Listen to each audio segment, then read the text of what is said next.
left me in charge of cooking, which is kind of dangerous. But instead of a turkey, we're having a whole chicken. And I was telling everybody years ago when we used to have a dinner at your house. My favorite part of it was having celery and cheese whiz sticks with Christmas dinner, and that. But otherwise, yeah, she's working today in Kamloops. You know, she's a home care aide, and so she's going around helping elderly people and helping them with their Christmas for the day. But today is kind of a funny day for her, a fun day.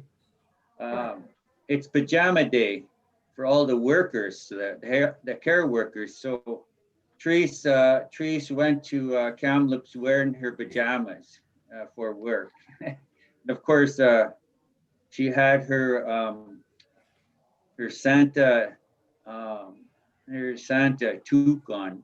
You know, she likes all that, and she has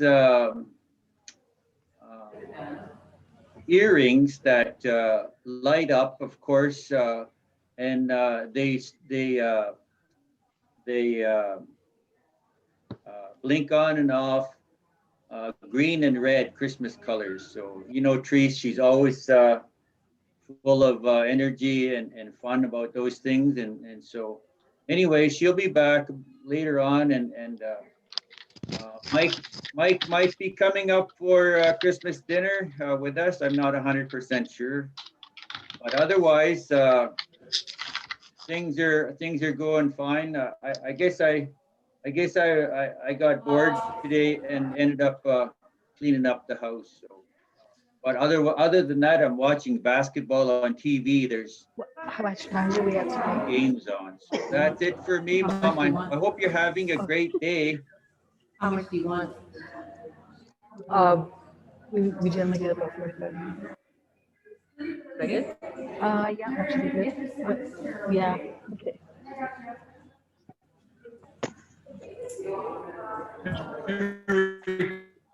Mom, good to see you. We've been spending a lot of time remembering all the Christmases we had in the old house. The old house when we just had a wood-fired stove. I think making the turkey was a little more challenging in those days. You didn't just set it to 350 and wait for a couple hours. You had to add the wood and keep a pretty good eye on it. And as I recall, we had to put the turkey in the oven really early in the morning. I guess we never could get the temperature up really high enough to do it quickly. And then when the family got bigger and we had the Christmases in the newer house, when you would feed about, I don't know, 20, 25 people. And it was such a great thing to come together and gather as a family. And I remember having all the good stuff, especially we'd go into the root cellar and we'd either have some peaches or huckleberries or blueberries. And that was always a real treat. And then we'd play games all afternoon and try out our new toys and stuff. And in the evening, we'd have leftovers. And remember having sandwiches made of turkey and cranberries and anything that was there, and it was always very, very good. So yeah, lots of really good memories of going outside and sledding and tobogganing. And yeah, it was always something to be remembered. And in the early days as well, we used to go up to the granny's house at Chuchuan, and we'd go to midnight mass. And that was always an exciting thing to do because the whole community would be there. And so I remember it being always, we were always hungry because we weren't really supposed to eat anything before going to the Mass. But after we had the midnight ceremonies, we'd go down to, or we'd have something in the back of the church. The women would bring some really nice pastries and that sort of thing. We'd have something, and then we'd go down to Granny's and have some more food.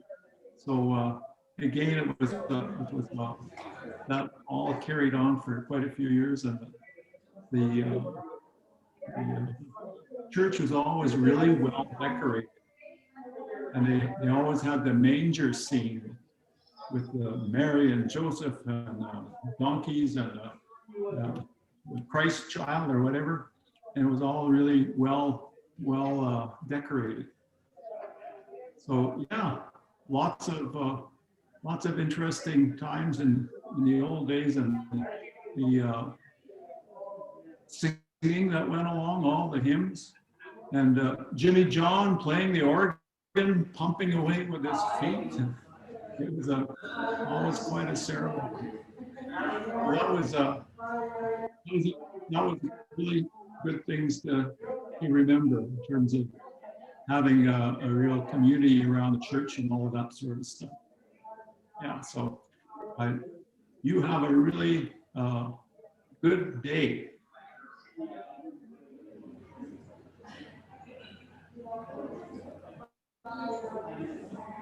Mom? Okay. Finally get to, I'm going to talk though, Mom. Usually don't get a chance to talk to you. And, anyway, it's been a strange year. And the other night, we're able to get together like this with whoever, can come on. And the other night, Mark, I don't know if anybody mentioned this yet, but Mark hosted one of these meetings for the family. So we had a little bit of our own little gathering. And I was saying to them, it's nice, to kind of try to have a halfway normal session where everybody just sits around and talks. But it was organized a little bit because, it's a little, people kind of don't know what to say when we're doing this. And I was saying to them, I think you would enjoy just listening to us, because you're the mom yet and we're the kids. So, and then the grandkids didn't come on for long. It was just, well, Mike joined us, which was really, really nice, and that's why we're doing it, right? To keep the family together, because that was Dad's, words to us. Guys, just keep on going. So now we're having to figure out that responsibility. And so Mark set up the evening for us to kind of do discussion or, what they call trivia about the family. So it was really nice. One of the first things we talked about was dogs. Mark made a funny question where everybody had to talk about the dogs, dogs that we had when we were growing up. And so we're remembering all the names. And I was asking Pat, because I don't think he was in on that part of it. He got just on the end, so he didn't hear the rest of the stories. But we were naming off all the dogs that had been part of the family, I guess you could say, for, all the years since we were growing up. And so just off the top of my head, or maybe I have what Pat wrote to me. We had Skipper, Pepper. The one that I forgot about, and I remember after the session, was Shaggy. If you remember Shaggy. Then we had, we got that one from Henry and them when they moved from Cannon Lake. And it was called, they called it Blacko. And I don't know what we changed the name to. Maybe that was the one we changed to Skipper, maybe, or something. But this Pat gave me was Tippy and Shaggy, Rusty, Skipper, and Pepper. And then I was again telling them the story about that dog we got from Henry, that when Joyce came to visit and that dog went running to her, she called it, and she called it by the name they gave it, Blacko. And that dog ran to her, and I was kind of jealous, I guess. Anyway, so that was a really nice, it's good to let the younger ones, see that we had some good things that happened and funny things. And also we were talking about cats, and of course, that's kind of maybe Annette's story, but we're kind of teasing her. We didn't want to make her feel sad about the cats because that was her life.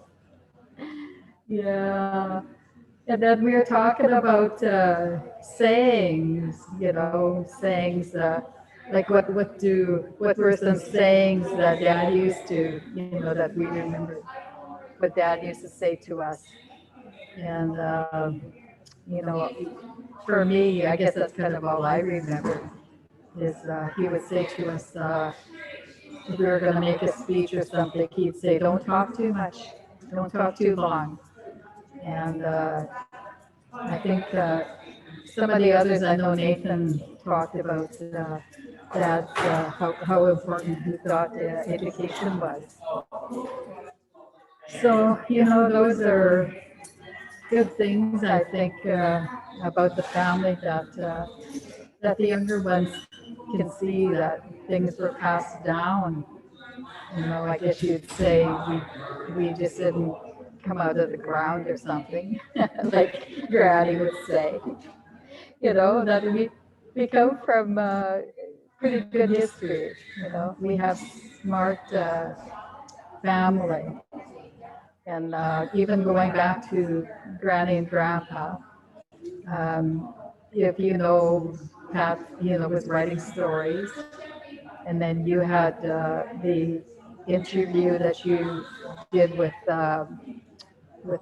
Nicole's sister. That's we're bringing it back. So Marie is giving out the chapters.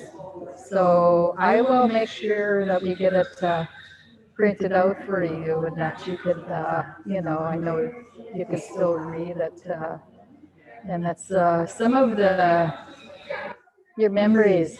It's a lot. Well, it was the interview, and there's all of the family stories that we have. Like especially, for example, all the Raft Lake stories, or Raft River. And, I'm going to tell one now that I guess in our traditional way that would have been like about the lessons, that stories would have gone with it. But I remember when you told me that Granny made you guys move all those rocks down at the garden. And then the next year, you had to do the same thing. And Hyson asked you, how come, wonder why we have to do this? And so I don't know if it was you or him went to ask Granny. And Granny said, it's so that you will understand that sometimes in life there are things that you have to do that don't always maybe make sense, and that it's good to understand that.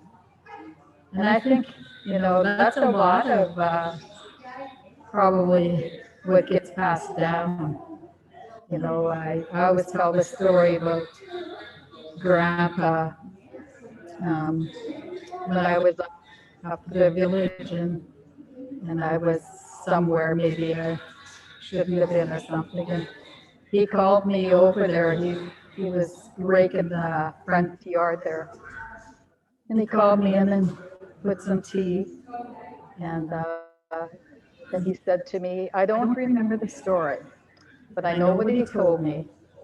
It was a story about somebody who went somewhere they shouldn't have gone and that something happened to them. And I knew what he was talking about, you know. So all those things that, I guess maybe stick in your mind and we don't think about it. So the last one I'm going to say is that Grandpa always, with me and maybe with others, he would tell the story about rabbit and deer having a race from down by the fishing space, Moss, by the tracks there. And if you know, it's a story where I think it was Deer got his wife, his partner, to run ahead and hide by the side of the road. And when they come around the corner by the skunk cabbage pond there, Mrs. Deer come out and she ran ahead and beat the rabbit to the end of the race. So, it's, I guess, that's the kind of things that I guess we miss, that we probably do tell stories to our kids in different ways, but not, I tell people we're not that far generations away from where people, like you say, Granny said they used to crawl out of the ground from the underground homes, I guess, the pit houses.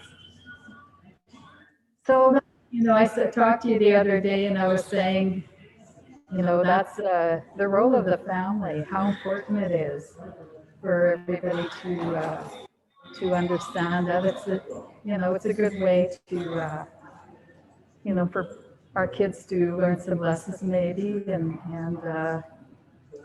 to see that, I guess what you've always said, that they have a sense of belonging, that they belong somewhere.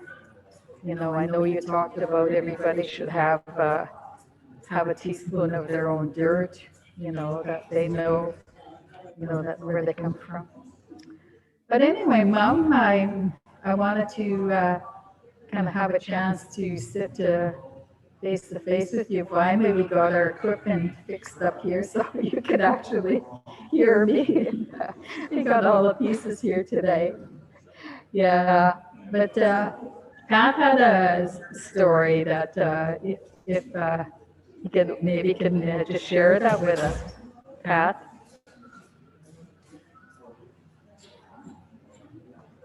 What story was that? Well, I saw you were just texting or just chatting on one there.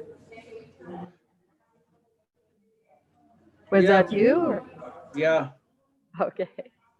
Mom, I don't know if it's true or accurate, but you were telling the story of Raft River when people used to camp up there and around that big bend, and there was several camps, and one day the women had a big pot of might have been gopher stew, masisk or something boiling in the pot on a fire, and there was two wardens. So the older warden was a good guy. I don't remember who he was, but then there was a younger warden that showed up there and came across there. And I guess at other times he'd been harassing, the people there for catching fish and smoking it and drying it and back then there was only 75 fish allowed for the year, and then they kept on checking their smokehouses to make sure they only got that many, but in this case, I guess after being harassed, they kind of got ready for him and they seen him coming and they stuck. Well, I don't know if the red hot ember part, but they had some sticks. And when he showed up there, the old ladies, might have been Granny mixed up in there, threatened him to leave them alone and maybe they poked him with red hot embers. I'm not sure. I could have embellished that a little bit. Do you remember that story, Mom? Yeah, good. I'm not lying then. But I guess just a wee bit more. Grandpa used to have a smokehouse in the bush. This is what I heard, and used to transfer fish there to finish smoking them. And so the game warden, fish warden would show up and count the fish in the smokehouse by the river, and I guess they kind of had one over on him. I'm not sure if it was the young or old one, but I'm sure there are lots of stories about fish wardens and Raft River.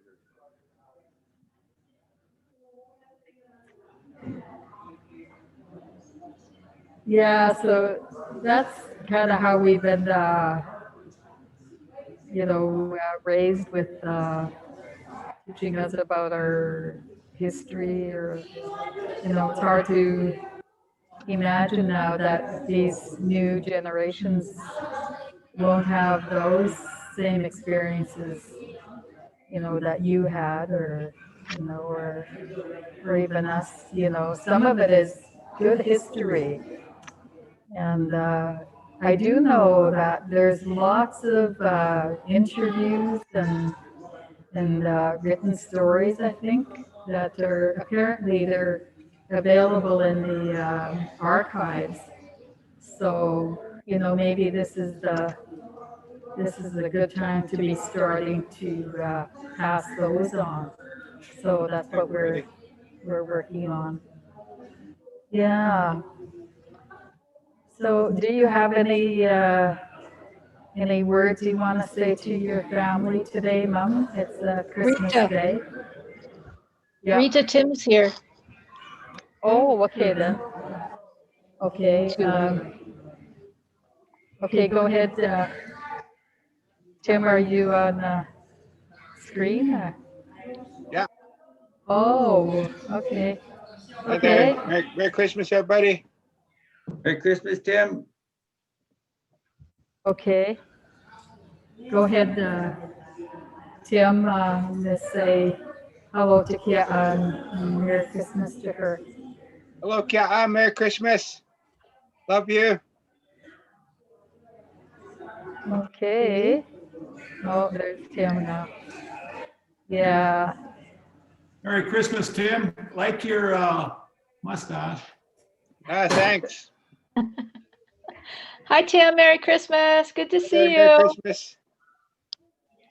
As you can see on the ceiling, I'm still doing renovation. Got a whole stack of drywall sitting behind you here. Slowly coming together. Got all the flooring done. Got most of the drywall done. Got some of the ceiling started. Good to see you, Tim. Merry Good to see Christmas. everybody.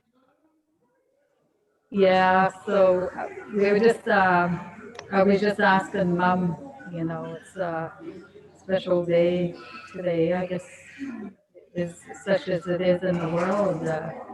It's, I think we're all okay, but do you have any words that you'd like to say to your family today, Mom?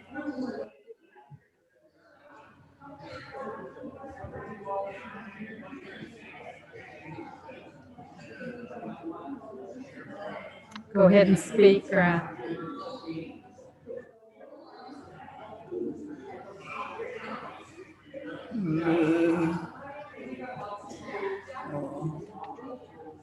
Yeah.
Oh, that's wonderful. Thank you, Mom. It's good to hear you speak.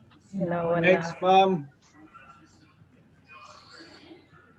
yeah, Deanna videotaped some of the previous talks that we did, and she puts it out now for the others to listen, and that's always good memories. Yeah, I see Pat had one more story. He was, or one more thing he was gonna be saying. Go ahead, Pat. People used to send salmon, dried salmon back from Raft River um, by way freight, and also I guess from Messiter they sent back berries to people at Chuchua, and some people back at the reserve they made an exchange. They would look after those folks that were up the river. They would look after their gardens and their homes and stuff in exchange for berries and dried salmon. So they would send them berries and dried salmon by way freight to Fennel's at a post office. I guess it was a general store. Not sure what else it was, but anyways, they used to send them there, or a train station. They used to send them there, and but they had no way of communicating with the people back home that they were actually sending the berries and the salmon for them to pick up. And so sometimes salmon and berries would arrive, and nobody would pick them up. And probably the salmon was okay, but the berries in the boxes or cardboard boxes would start leaking, and so during August or September, Marston's or George Fennel's store and post office train station used to smell like berries, huckleberries, and salmon. So that's one of the stories that Mom told me, but it sounded like quite a trade. I also understand people used to send them all the way to Kamloops, the berries, for maybe for sale. So that was a story Mom told me about George Fennell's store. Am I correct, Mom? Good, good. I'm not making it up, I guess. Thank you. Okay, Mom said they're starting to move people out now, so time for one last round of words. Merry Christmas, everybody. Happy holidays. I got to get around here and finish cooking here. Take Thanks, care. Tim. Happy Yeah. holidays. Merry Christmas, everybody. It's good to see you. Kia, you're looking really good today. Thank you for your words. And I hope everybody else has a really great day. Pat, be careful with your deviled eggs. They don't go half an hour. And hopefully we'll see each other again soon one day. Love you all. Bye, Diana. Merry Bye. Christmas. Bye. Good to see everybody. Merry Christmas. Okay, give them a wave, Mom. Everybody signing off. Give them a wave. Merry Christmas, Mom. Hope to see you soon again. Merry Christmas, Mom. Good to see you. Love you, Mom. Yeah, Merry Christmas, Mom. Merry Christmas, everybody. Merry Yes, Christmas to you, yeah. Patrice, Brian, and Judy. Marie, we didn't hear from you. You have a few extra words for Mom? I think we did. Okay. And hi to everybody's family and hugs to everybody, the kids and everywhere. Take care. Okay, is that it? So, I think so. Okay, then, all right, so everybody, hope you have a good rest of your day, and, Mom will be, opening the rest of her presents when she gets back up. We just opened, the one with there was a blanket from Deanna, and, I don't know what else she got another Christmas decoration, so. Okay, we will see everybody. So I'll just take up a few minutes here till they, okay, can you go ahead and sign off? I'm not sure, Deanna. I guess my computer will still stay on, so. Yeah. Yeah, yours will stay on. Oh, okay, yeah, the one that she's on. Yeah. Okay. Okay, Bye. all right. Bye. Well, it's been a wonderful day. Bye. Merry Love you, Christmas. Mom. Take care. Thinking of you. Bye-bye. We'll see you soon, I hope. Bye-bye. Bye.